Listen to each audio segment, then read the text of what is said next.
Hi everyone, this is my risk management professional video blog for this week.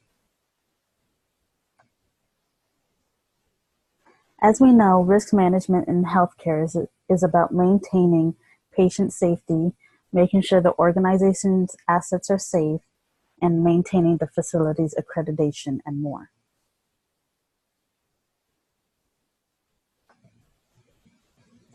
But what does a risk management professional do? These professionals work with organizations, or in this case, healthcare facilities, to calculate and recognize any risk that can weaken its security, reputation, patient safety, and financial accounts.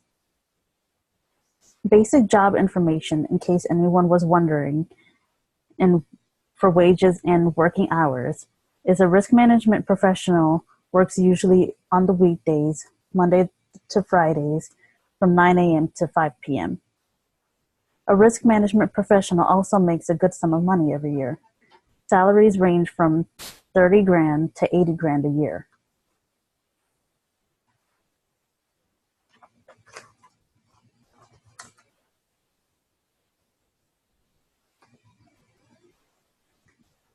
What are functions and responsibilities of a risk management professional?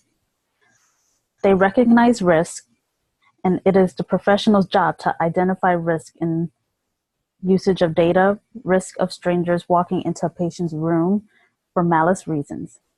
An example of recognizing a risk is discovering a breach in security, more specifically a misuse of facility computers, such as using your personal email address at work.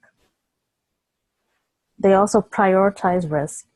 Professionals score the likeliness of a risk happening on a scale sometimes from 1 to 5. For example, a risk in the building security can be rated as a 4, whereas a breach in security or a breach in patient information can be rated as a 5. They also report on the risk. It is mandatory to report on all risks. These risks need to be documented and recorded. For example, if a patient was given the wrong medication, this has to be documented somewhere. They also investigate sentinel events. We learned that these events are usually unseen and results in death or extreme harm to a patient. An example of a sentinel event is having the wrong limb amputated.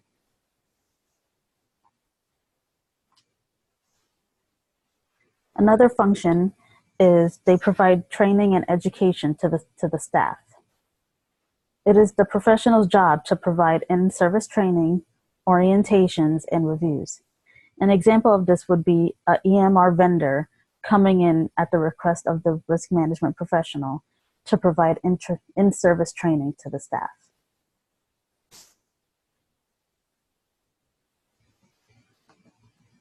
But who does the risk management professional report to? They can report to the Board of Trustees, which we learned has a responsibility of managing the facility. They can also report to the Chief Risk Officer, if there is any, and this officer holds an executive position, and they govern the significant major risks. They can also report to the Joint Commission, which we learned during class that a health facility can be penalized if a sentinel event had occurred and it was not reported. They can also report to someone who holds an administrative position because they have access to the CEO and the director of the facility.